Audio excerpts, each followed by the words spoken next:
조합제TV 시청자 여러분 안녕하십니까. 2023년 4월 10일 오후 3시입니다. 오늘 조선일보에 이인규 전 대검 중수부장 인터뷰가 실렸습니다. 김윤덕이 만난 사람, 이인규 전 중수부장, 김윤덕 선임 기자의 첫 번째 인터뷰입니다. A30면에 실렸는데 광고 없이 전체 지면을 차지하는 아주 파격적인 심층 인터뷰입니다. 제목이 노무현 노자입니다. 노 돕지 않던 문재인, 좌파 언론, 서거 후 상주 코스프레로 되어 있습니다. 노 수사 내용 담은 회고록 출간, 검찰 검자, 악마와 더 이상 참기 어려워, 유족 위해 공소시효 후 책 내, 문재인입니다. 문 말 바꾸기에 집필 결심, 권 여사 소환 등 현안에도 7일간 봉화마을 찾지 않아, 자서전서는 정치적 타살 주장, 노무현의 저주 퍼붓던 좌파, 검찰의 비난의 화살, 2009년 1월로 돌아가 모든 걸 바로잡고 싶다. 이게 뽑은 말입니다. 이 인터뷰는 질문도 잘하고 답변도 잘한 아주 정석 플레이입니다. 좋은 인터뷰는 질문과 답변이 마치 진검승부하듯이 오고 가는 그런 인터뷰가 긴장감을 유지합니다. 아주 그런 전형적인 좋은 인터뷰에 속하는데 한번 소개를 해드리겠습니다. 누가 노무현을 죽였나? 나는 대한민국 검사였다. 이 책의 저자입니다.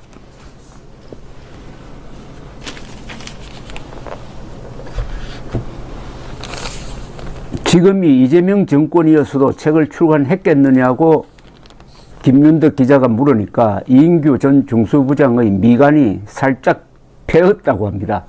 물론입니다. 팩트잖아요. 이걸로 제가 시달릴 수는 있어도 저를 십자가에 매달 수는 없습니다. 출간하지 않을 거면 제가 왜 5년 동안 이 책을 썼겠습니까? 이인규 변호사는 지금 65세입니다. 전 대검찰청 중앙수사부장인데 이 사건을 수사하면서 역사적 인물이 되었습니다.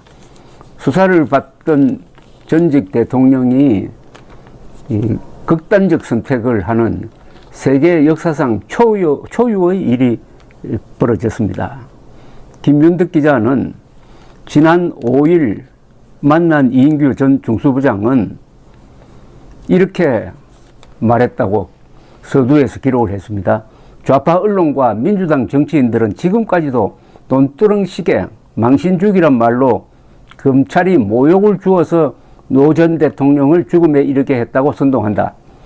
인터넷에는 온갖 억측과 허위 사실이 진실인 것처럼 떠돈다.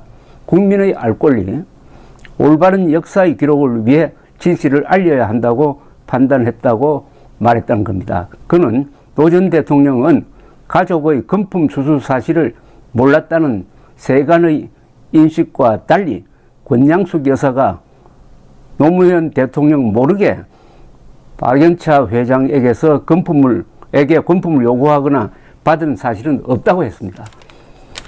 이 인터뷰를 읽어보면은 권양숙 여사가 상당히 그동안 억울하게 생각했던 점을 풀어주는 그런 면도 있습니다. 김윤덕 기자가 이렇게 물었습니다. 누가 노무현을 죽였나가 사실상의 제목이다. 여기에 대해서 이인규 변호사는 지난 14년간 끊임없이 저와 검찰을 향해 조작수사, 망신주기 수사로 노 전 대통령을 죽음으로 내몰았다고 공격하며 자신들 정치에 이용해 온 세력에 대한 반박 질문이다. 진짜 누가 대통령을 죽음으로 내몰았는지 따져보자는 심정으로 그런 제목을 붙였다. 모든 비난과 책임을 감수할 것이다 라고 했습니다. 누가 노무현을 죽였나? 라는 책 제목이 이 저자의 진검승부 자세를 잘 보여주고 있습니다. 집필을 결심한 건 언제인가? 라고 물었더니 대선을 앞둔 문재인 후보가 자서전 운명을 출간한 2011년이다. 문재인 당시 변호사가 노 전 대통령 장례식 직후인 2009년 6월 한겨레와의 인터뷰에서는 검찰을 원망하거나 비난하고 싶지는 않다. 노 전 대통령의 죽음을 정치 보복에 의한 타살이라고 말하고 싶진 않다고 했다가 2년 뒤 자신의 책 운명에서는 검찰엔 언론을 통한 모욕 주기와 압박 외엔 방법이 없었던 것이다. 정치적 타살이나 진배 없었다고 말을 바꿨다. 그때 바로 반박할까 생각했으나 공소시효가 남아있어 그만뒀다. 다만 그날 기사를 오래 두었다가 운명과 함께 토시 하나 틀리지 않고 이번 책에 인용했다. 수사 개요를 부록으로 붙인 건 이걸로 그간의 논쟁을 끝내자는 것이다 라고 이야기를 했습니다.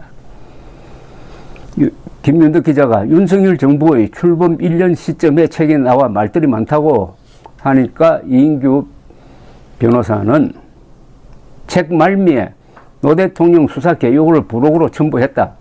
이것이 공개됐을 때 공소시효가 남아있다면 우파 진영에서 유족을 기소하라는 요구가 강하게 나왔을 것이다.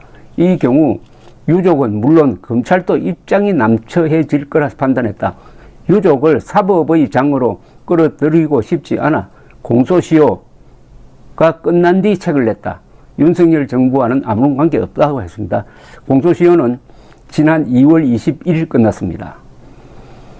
김 기자가 유시민 전 노무현 재단 이사장은 정치검사가 검찰 정권에 바친 글이라고 했다고 들이대니까 이인규 변호사는 책에는 노 전 대통령 수사 내용만 있는 것이 아니라 내가 검사 생활을 하면서 겪은 일들을 가감없이 적었다. 내가 정치 검사였다면 정치적 이해 덕실을 따져가며 유리한 내용만 썼을 것이다. 검찰 정권, 검찰공화국 하는데 문재인 정권 때는 적폐청산을 한다고 임기 내내 얼마나 많은 수사를 했나. 그때 수사는 로맨스이고 지금 하는 수사는 불륜인가. 검찰 출신이 대통령이 되면 검찰공화국인가. 이렇게 반박을 했습니다. 사자 명예훼손 등 법적 분쟁으로 번질 수 있다. 공무상 비밀 누설에 해당한다는 시각도 있다라고 김윤덕 기자가 계속 추궁을 하니까 이 변호사는 이렇게 답을 합니다. 사자 명예훼손죄는 허위여야 하는데 내 책에 허위 사실은 들어있지 않다. 공무상 비밀 누설죄는 기밀 자체를 보호하는 것이 아니라 비밀 누설에 의해 위협받는 국가 기능을 보호하기 위한 것이다. 공소권 없음 처리된 사건의 수사 내용을 공무상 비밀로 인정하기 어려울 뿐 아니라 공소시효가 완성된 사건의 수사 내용에 대해서 국가가 비밀로 유지해야 할 아무런 이익이 없다. 또한 대한민국에 막대한 영향을 끼친 역사적 사건의 진실에 대해서는 국민의 알 권리보다 우월한 가치는 없다. 이게 상당히 물에 들어옵니다. 역사적 사건의 진실에 대해서는 국민의 알 권리보다 우월한 가치는 없다. 김윤덕 씨가 이어서 유시민 전 이사장은 윤석열 한동훈 검찰에 사건을 줘야 하므로 고소는 없을 것이라고 했다라고 하니까 이인규 변호사는 수사기관은 검찰만 있는 게 아니고 경찰 공수처도 있다. 그 속마음을 알 수는 없지만 책 내용은 수사 기록을 토대로 하고 있으며 고소를 할 경우 사실 여부 확인을 위해 수사 기록 공개가 불가피해지니 고소하지 않은 것이라고 판단된다고 했습니다. 이어서 김 기자가 법 쪽에서도 피의자의 방어권이 보장되지 않는 상황에서 검찰 수사 지휘자가 사건 내용을 구체적으로 기록해 출판하는 것이 적절치 않다는 지적이 나왔다고 하니까 그런 비판을 수용한다. 그러나 역사와 국민 앞에 진실을 밝히는 것이 더 중요하다고 생각했다. 권양숙 여사, 형 노건평 씨, 아들 노건호 씨, 딸 노정연 씨, 조카사위 연철호 씨, 그리고 정상문 전 청와대 비서관은 사건 내용을 알고 있다. 유족 측에서 얼마든지 반론이 가능하다고 생각한다. 반론이 불가능한 게 아니라는 거죠. 김윤덕 기자는 노 전 대통령 측은 박연차 회장의 진술 말고는 검찰이 아무런 증거를 갖고 있지 않았다고 주장한다 라고 이어서 질문을 하니까 이인규 변호사는 이렇게 말합니다. 그러면 박연차의 진술을 배제하고 사건을 설명해 보겠다. 명품 시계 수수에 관해 형 노건평 씨는 2006년 9월 27일 박 회장으로부터 노 대통령 회갑 선물로 2억 원 상당의 피아제 남녀 명품 시계 한 세트를 받아 청와대 관저에서 열린 가족 모임에서 노 대통령 내외에게 전달했으며 박연차 회장에게 노 대통령 내외의 감사 인사를 전해주었다고 일관되게 진술하고 있다. 자신의 진술과 다른 동생 노무현 전 대통령의 주장을 전해 듣고도 기존 진술을 재차 확인해 주었다. 노 전 대통령 측은 권양숙 여사가 시계를 받은 사실은 인정하면서도 회갑일 청와대에서 받은 것이 아니고 노건평 씨의 처가 1년 5개월간 보관하고 있다가 퇴임 후 봉화마을 사저에서 전달했으며 권 여사는 이러한 사실을 1년 이상 숨겼다가 KBS 보도 후 권 여사가 밖에 내다 버렸다고 주장하고 있다. 그러나 박 회장은 노 전 대통령의 오랜 후원자다. 시계 수수 후에도 봉화마을 사저 부지 매매, 미국 주택 구입 자금 140만 달러 수수, 아들 사업 자금 500만 달러 수수는 물론 퇴임 후에도 노 대통령이 직접 15억 원을 빌리는 등 친밀한 관계를 유지했다. 권양숙 여사가 그런 박연차 회장의 선물을 대통령에게 숨길 이유가 없다라고 딱 잘랐습니다. 이어서 김윤득 기자가 이렇게 묻습니다. 권 여사가 박 회장에게 100만 달러를 받아 미국 뉴저지에 주택을 구입한 사실은 노 전 대통령이 모를 수 있지 않나 라고 하니까 이인규 전 대검수사부장은 이렇게 설명을 합니다. 아내, 딸, 아들, 친구, 정상문 비서관, 김만복 국정원장, 박연차 회장 등 주위 사람들은 미국 주택 구입을 알거나 인식하고 있는데 노 대통령만 몰랐다는 게 말이 되나? 노 대통령은 검찰 수사에서 100만 달러는 미처 갚지 못한 빚이 있어 빌린 것이며 미국에 집을 사지 않았다고 강하게 부인했다. 그러나 박연차 회장 최측근인 모 사장은 노 대통령이 IOC 총회 참석차 과테말라로 출국하기 3, 4일 전인 2007년 6월 100만 달러를 보내달라는 정 비서관의 요청에 따라 직원 130여 명을 급히 동원해 100만 달러를 환전한 뒤 출국 전 청와대에 전달했다. 이는 정상문도 검찰에서 진술한 바다라고 딱 부러지게 설명을 했습니다. 대충 이 인터뷰가 기니까 여기에서 제 1부를 끝내고 후속으로 이어서 설명드리겠습니다. 감사합니다.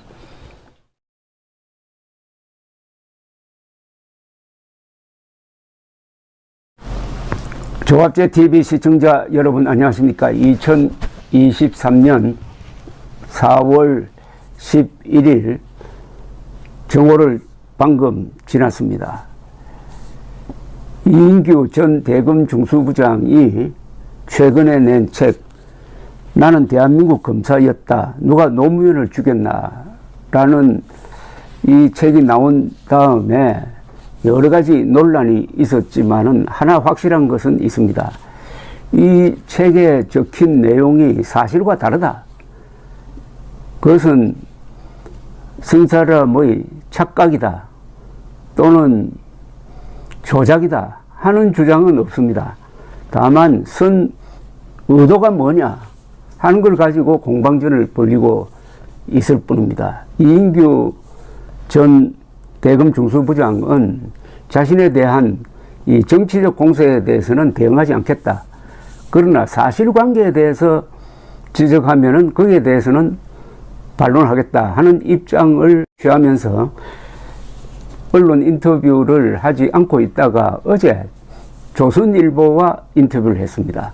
김윤덕이 만난 사람이라는 이 장문의 인터뷰에서 이인규 전 중앙수사부장은 14년 만에 이 책을 낸 과정과 사실관계에 대해서 자세한 설명을 했습니다. 그 앞부분은 제가 설명을 드렸고 뒷부분을 재차 제가 지금 소개를 해드리겠습니다. 이 김윤덕 기자는 이런 질문을 합니다. 노무현 전 대통령 아들 노건호 그리고 조카사위 연철호 등이 박 회장으로부터 박연차 회장입니다. 박연차 회장으로부터 사업자금 500만 달러를 받아 쓴 것도 두 사람이 박 회장에게 사업을 설명하고 받은 투자 자금으로서 노 대통령은 개입하지 않았다고 주장하는데 라고 질문을 하니까 이인규 전 중앙수사부장은 이렇게 설명을 합니다. 투자 대상, 이익 배분, 투자 회수 방법 등도 정하지 않았고 투자 계약서도 없다. 박연차 회장 지분은 하나도 없음이 확인되었다. 500만 달러 중 일부를 사용하여 노 전 대통령이 개발한 인력 관리 프로그램 노하우 2,000을 업그레이드하여 봉화마을에서 시연까지 했다. 500만 달러를 송금한 태광실업 최모 전무는 어차피 주기로 한 돈인데 따지지 말고 송금해 주라는 박 회장 지시를 받고 대통령과 무슨 이야기가 있구나 라고 생각했으며 대가 없이 준 것이라고 명백히 진술하고 있다. 대가 없이 주었다는 말은 이게 뇌물이라는 뜻입니다. 노 전 대통령이 개입하지 않았으면은 박연차 회장이 500만 달러라는 큰 돈을 사업 경험도 없는 노건호, 연철호에게 주었을까? 대부분의 혐의에 관여되어 있는 정상문 비서관은 노 전 대통령이 극단적 선택을 하기 전 검찰에서 금품 수수를 포함한 모든 혐의에 대해 이렇게 부인해서 될 일이 아니다. 변호사를 통해 노 전 대통령에게 모든 사실을 인정하고 대국민 사과를 하는 방안을 건의하겠다고 말했다. 이렇게 설명을 했습니다.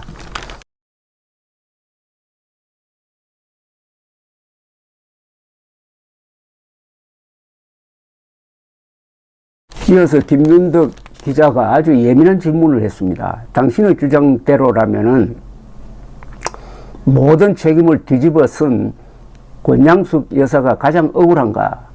라고 했더니 이인규 씨는 검찰 수사 결과에 따르면은 권 여사가 정상문 비서관에게 부탁해서 빌렸다고 주장하는 3억 원 외에는 노 대통령 모르게 박 회장에게 금품을 요구하거나 수수한 사실은 없다. 권 여사에게 남편을 죽게 만든 사람이라는 굴레를 씌우는 것은 가혹하다. 노 전 대통령도 바라지 않으실 거라고 했습니다. 권양숙 씨가 시계를 받고 노무현 대통령은 그 사실을 뒤에 알았다. 이런 식으로 이야기를 전개하고 있는 데 대해서 수사 책임자로서 그게 아니다. 권양숙 여사가 상당히 지금 억울한 면이 있다라는 이야기입니다. 돈두릉 시계 논란을 촉발한 SBS 보도에 격분했는데 배후에 이명박 정부와 국정원이 있다고 주장했다가 고소도 당했다라고 질문을 하니까 이 논두릉 시계에 대해서 이야기를 합니다.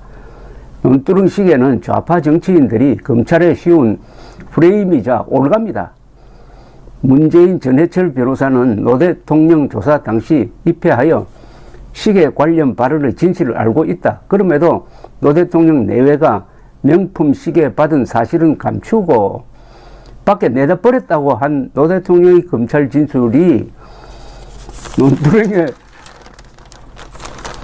내다 버렸다고 잘못 보도된 것을 빌미 삼아 논두렁에 버리지 않았다는 것이 마치 시계 및 금품을 받지 않은 것처럼 교묘하게 논리를 만들었다.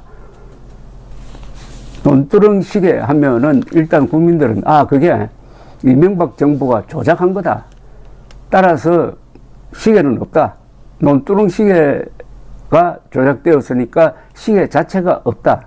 동시에 다른 혐의 500만 달러를 받았다는 이것도 다 거짓말이다. 이런 식으로 생각을 하도록 선전선동을 해왔고 거기에 상당수 국민들이 넘어갔다는 겁니다. 그러나 이인규 검사는 이 책에서 시계는 분명히 있었다. 논두렁 시계는 없었지만은 피아제 시계는 있었다. 그러니까 피아제 시계 2개를 받은 것은 사실이다. 다만 노 전 대통령은 검찰 조사에서 내다 버렸다. 부인이 내다 버렸다고 이야기하더라. 라고 했는데 이게 언론에 보도될 때는 논두렁에 버렸다. 라고 잘못 보도되니까 요점에 포커스를 맞춰가지고 논두렁은 거짓말이다. 따라서 시계도 없다. 따라서 모든 검찰 조사는 거짓말이다. 이런 식으로 덮어씌우고 있다는 지적입니다. 이인규 변호사는 이렇게 이야기합니다. 더구나 이는 청와대와 국정원이 명품 시계 수수와 관련한 KBS와 SBS 보도에 개입하는 바람에 생긴 일이라 더욱 화가 났다. 논두렁 시계를 보도한 SBS는 취재원 보호라는 명분으로 거짓 내용을 흘린 사람을 끝내 밝히지 않았고, 내가 SBS 논두렁 시계 보도의 배후에 국정원이 있다고 발표하자 나를 명예훼손죄로 고소했다. 검찰은 그 사건을 4년이나 방치하다가 나에 대한 소환 조사도 없이 작년 10월 무혐의 처분했다라고 설명을 했습니다. 노무현의 죽음에 당시 변호사였던 문재인의 책임도 크다고 했다는 지적에 이인규 변호사는 이렇게 이야기합니다. 그는 노 대통령이 자살하기 직전 7일 동안 한 번도 찾아가지 않았다. 극단적 선택 다음 날인 5월 24일에 권 여사에 대한 조사가 예정돼 있음에도 현안이 없었다는 이유로 수사의 문제점을 지적하는 의견서 한 장 제출한 적이 없으며 검찰과 접촉하여 수사 내용을 파악하려는 시도조차 하지 않았다. 검찰의 솔직한 입장을 묻고 증거와 사실을 정리해 나갔더라면 대통령이 죽음으로까지 내몰리지는 않았을 것이다. 통렬한 비판입니다. 무능하고 무책임했다. 김민덕 기자는 좌파 진영과 언론도 노무현을 저주하면서 그를 죽음으로 몰고 갔다고 책에서 썼는데 라고 물으니까 이인규 변호사는 비판을 넘어 인격 모독, 저주에 가까운 비난을 한 것은 사람보다 진영 보호를 우선했기 때문이 아닌가 생각한다. 그랬던 그들이 노 대통령이 서거하자 검찰의 모든 비난의 화살을 돌리고 노무현 정신을 외치며 상주 코스프레를 했다. 상주 코스프레를 했다는 것은 상주 신용을 했다는 겁니다. 그 모습에 제일 당황한 이는 누구도 원망하지 마라. 집 가까운 곳에 아주 작은 비석 하나만 남겨라 유언한 노 대통령이었을 것이다. 그는 친구이자 동지인 문재인이 자신의 죽음 위에 거짓의 재단을 만들어 대통령이 될 줄은 꿈에도 생각하지 못했을 것이다. 좀 소름 끼치는 정의입니다. 친구이자 동지인 문재인이 자신의 죽음 위에 거짓의 재단을 만들어 대통령이 될 줄은 꿈에도 생각하지 못했을 것이다. 김윤덕 기자가 당신은 정치 검사인가? 라고 물었더니 이렇게 대답을 했습니다. 정치 검사의 뜻이 뭔가? 정권의 하명을 받아서 출세를 위해서 수사? 맹세코 나는 권력의 하명을 받아서 수사한 적이 없다. 출세는 하고 싶었을 거다. 총장도 되고 장관도 되고 싶고 그렇다고 누구의 구미에 맞춰 수사를 하는 건 검사가 아니다 라고 했습니다. 윤석열 정부를 검찰 정권이라고 한다고 하니까 문재인 정권 당시 적폐수사라는 이름으로 전 정권에 대해 엄청나게 많은 수사를 했다. 그때의 문 정권도 검찰 정권이었나? 검찰이 수사를 많이 하는 건 부패한 정치인, 고위공직자, 재벌 등 거악이 많았으다. 그들이 죄를 짓지 않으면 검찰이 수사할 일이 없다. 현재 검찰의 가장 큰 문제점은 진영화 조직입니다. 현 정권 검사들이 지난 정권 검찰이 한 수사를 자기들이 한 것이 아니라고 거리낌 없이 말하는 것을 보았다. 준사법기관인 검찰 조직이 진영화되고 있다는 증조다. 이는 문재인 정권의 잘못된 검찰 인사에서 비롯된 측면이 크다. 문 정권은 소위 빅4라는 서울중앙지검장, 대검 반부패 수사부장, 공안부장, 법무부 검찰국장을 경력과 능력에 상관없이 코드 인사로 채웠다. 그들은 분에 넘치는 자리를 준 문정권에 보원하려 했으나 역부족이었다. 그 결과는 다 아는 대로다라고 했습니다. 정치의 뜻이 있어 책을 출간했느냐는 물음에 대해서는 저는 시시비비를 가리는 사람이지 정치에 맞는 사람이 아니다. 요즘 정치를 보면은 마치 프랑스 혁명 전 앙샹 레짐 구체제라는 뜻입니다. 앙샹 레짐을 보는 것 같다. 국민은 안중에도 없고 진영 논리만 넘쳐난다. 원칙과 품격은 사라지고 권모술수가 난무한다. 젊고 합리적인 분들이 정치에 참여했으면 좋겠다 라고 했고, 노무현 수사로 천직으로 여겨온 검사직에서 물러났는데 억울한 거라고 물으니까 이인규 씨는 다 잊었다. 시간을 되돌릴 수 있다면은 2009년 1월 노 대통령 수사를 시작하기 전으로 돌아가 모든 걸 바로 잡고 싶다고 했습니다. 이 책을 읽은 사람들로부터 여러 평가를 제가 들은 적이 있습니다. 이 책을 읽어보면은 대한민국 검사에 대한 좋은 생각을 갖게 된다. 아마 검사들도 이 책을 읽어보면은 검사로서의 자부심을 느낄 것이다 라고 했습니다. 그런데 지금 검찰에 좌우 가리지 않고 오로지 법이라는 잣대를 가지고 수사를 하는 이인규 같은 검사가 얼마나 되느냐 하는 점에 대해서는 자신이 별로 없습니다. 감사합니다.